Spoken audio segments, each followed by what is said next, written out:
And then does anybody have the time? I have the time.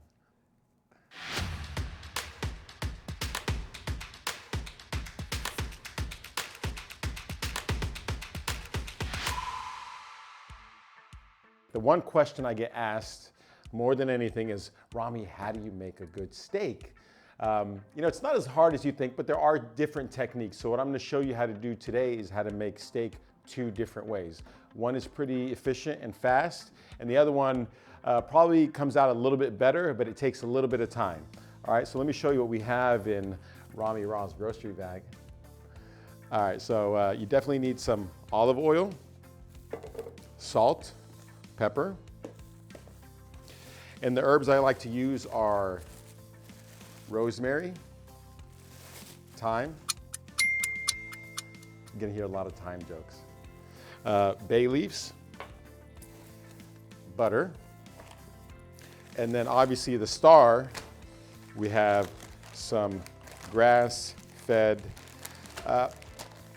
New York strips. People ask me what my favorite cut of meat is. I think it all varies depending on when you ask me. I really do love a good New York strip, but I think probably my favorite cut is a ribeye, but obviously it has a lot more fat. So today we're gonna be working with these grass-fed prime New York strip steaks, okay? They're gonna get seasoned the exact same way. No matter which way we cook it, we're gonna take some salt. Now, the only difference is if we're sous videing the steak, you can actually put a lot of salt on the steak. It'll help tenderize it. Because it takes longer to cook, you won't taste that saltiness at the end. If I were to put this amount of salt on a steak that I'm gonna cook in a pan, it's gonna come out salty. So this is the steak that we're gonna sous vide, okay? And then this is gonna be the steak that we're gonna put in the pan, and I'm just gonna give it a light little sprinkle. Notice I'm not letting the salt run off my forearm like certain chefs do, okay? In this era of COVID, why am I gonna run salt off my hairy elbow just to entertain you? No, I'll entertain you with my delicious food. I'm gonna put pepper on the steak that we're gonna put in the pan.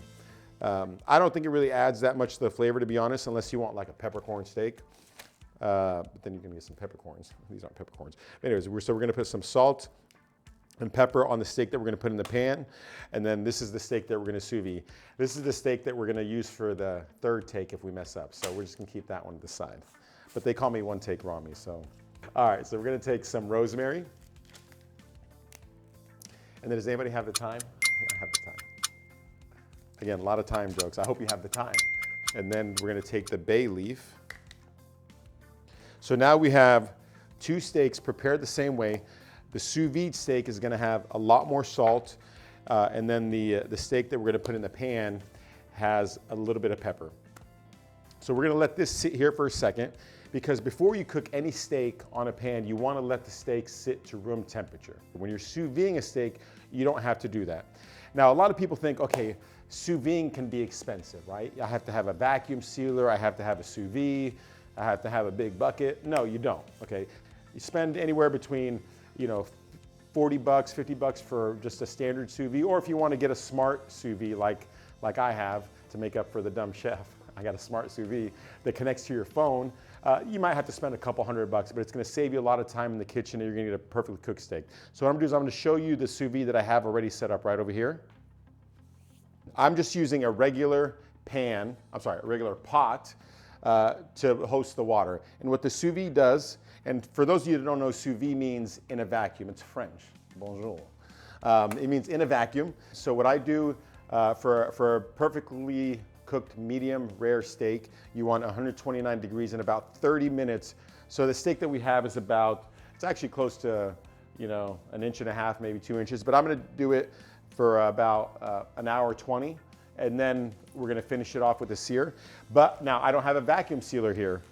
So you get one of these heavy duty freezer Ziploc bags, and it has to be a freezer bag, otherwise the temperature of the water is gonna puncture the bag. And we're gonna take the steak, and we're simply just gonna put it in like that. And you don't close it right away. You have to dip it in the water, and then the temperature of the water pushes out the air, and then it kind of vacuum seals it. If you want to get a close-up on this right here, the temperature of the water pushes the air out, and then it becomes sealed, and then we close it.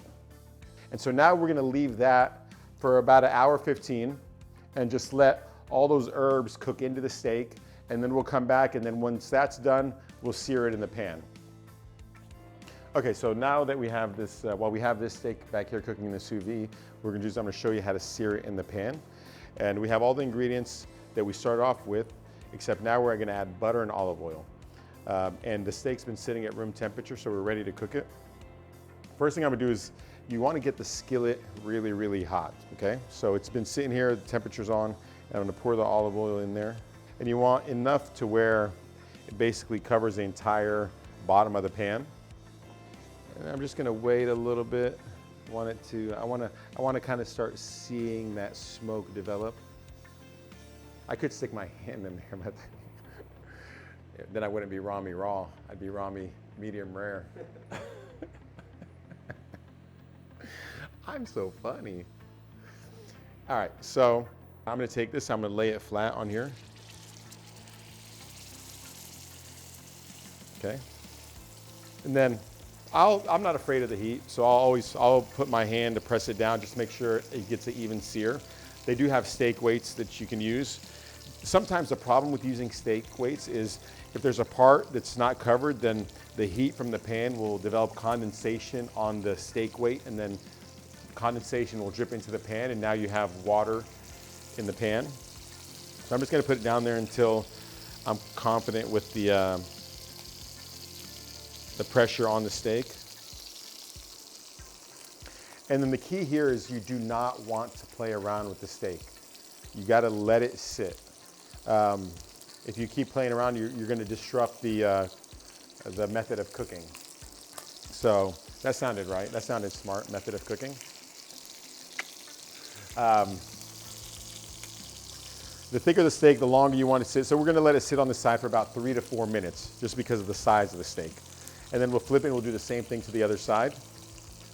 One way that you can gauge the temperature of a steak is if you take your fingers and you attach them to your thumb, then this will give you an indication about the tenderness of the steak. So it starts with your pinky. This is well done, medium well, medium rare, and then this is rare.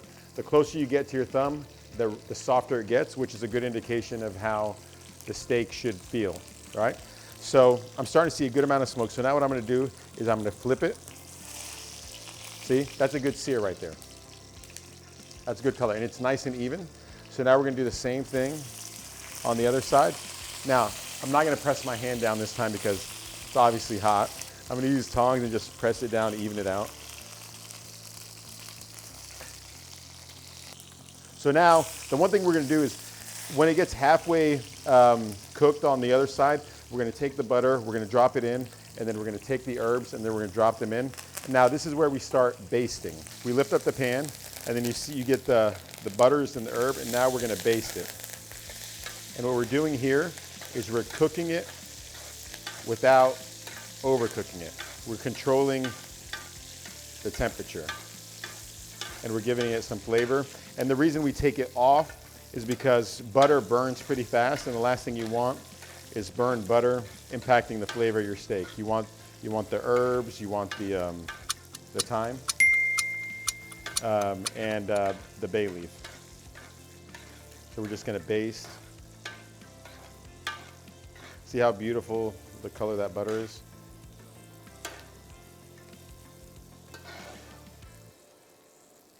Now what I like to do also with a New York strip is because you have that side of fat. That's what the strip is, if you didn't know that. That's the strip of fat. So I like to take it. Now you see the other side? We got the color on the other side too.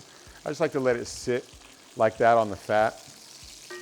Just like, you know, anytime you go to a restaurant and you try and cut into the steak, you always want to get those pieces that have the fat, because those have the most flavor. But you always want to get a nice little color and sear on the fat as well.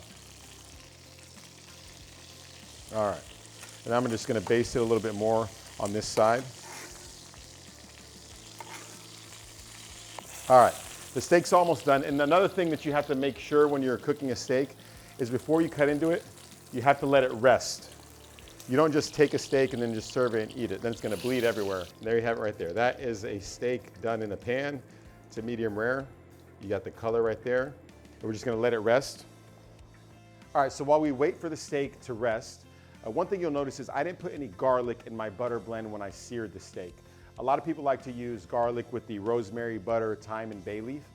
You have to be careful with garlic because if you put garlic in too early, it burns and it becomes bitter, and you don't want bitter garlic. So if you're gonna put the garlic in your butter blend, wait and put that at the end, just so it doesn't become burnt and bitter, like your ex-wife. Now that the steak's been resting, what we're gonna do is we're gonna slice through the steak, and hopefully it's gonna be a perfect medium rare. All right, now we're just gonna slice through here.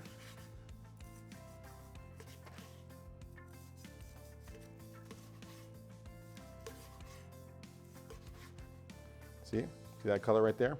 Now, I want you to pay attention to the difference right here. So this is medium rare, but you have shaded gray on the outside. You're not gonna see that when we sous vide the steak. That's the difference between cooking a steak in a pan and a sous vide. And what we're gonna do now is we're gonna plate it. We're gonna put a nice little piece of rosemary there for presentation. And then we're gonna line it up.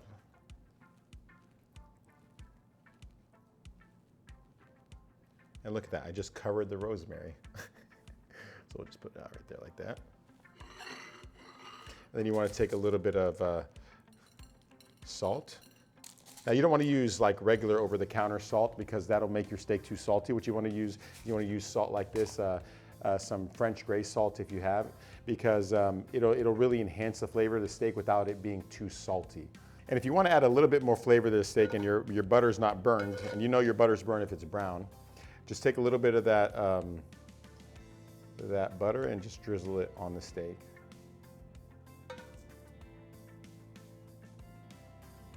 Okay, and there you have it, a medium rare New York strip steak.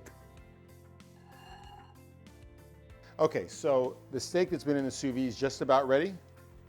So what we're gonna do is we're gonna take it, we're gonna pull it out. And then the most important thing before searing the steak, now it's fully cooked. It's cooked exactly to medium rare on the inside, just like we want it, but you can't sear a wet steak. So we wanna dry it. So we're gonna take some paper towels and we're gonna dry the steak. The drier it is, the better sear you're gonna get. Now we're only gonna sear it for about a minute on each side on that smoking hot skillet that's right over there. See how it looks? You could actually eat it like this, but it's, the texture is not that great, but it's fully cooked, but we don't wanna do that. We wanna give it some color, some texture, so it looks like a steak. Same thing, we're gonna put some oil. See how it's smoking hot? We're gonna put some oil. Only difference between this and what we did earlier is we are not going to keep it on for too long. We're literally gonna put it for a minute on each side. I'll press it down like that. And again, what we're doing here is, it's gonna be different than what we did earlier, where earlier with the other steak that we were cooking in the skillet completely, we put in the herbs and the butter and we basted it.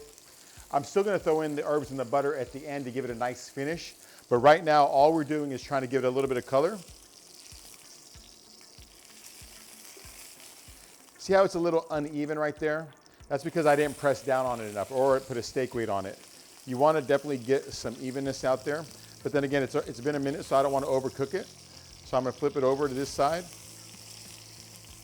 And I'm just gonna apply a little bit more pressure on it, just to make sure the sear comes out even. So anytime I make a steak, I'm always sous videing. I'm experimenting by putting different flavors in the bag. So that's my preferred. Sous vide is the preferred method. And once you have a sous vide steak, you'll see why it's the best way to cook if you have the time. All right, so that's been about a minute. Now, I'm gonna drop in the butter and the herbs just to give it a little finish. You love hearing that popping sound. And now it's done. We're gonna take it, we're gonna pull it out. Same situation here, we wanna let it rest. But the good thing about a sous vide steak is you don't have to let it rest as long. So now we're gonna take it, and again, feeling I can tell it's medium rare, just like feels the same. Try that at home. All right, now I'm gonna cut it.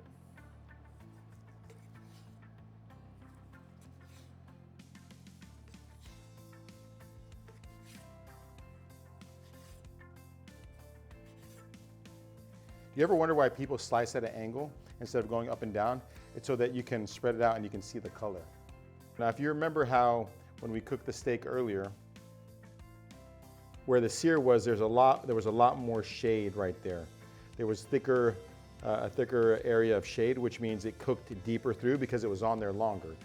Here you have a more even cook, and it's just the top that's got the sear on it. Sometimes what I like to do is kind of fan them out. That way people who are eating the steak can see the color.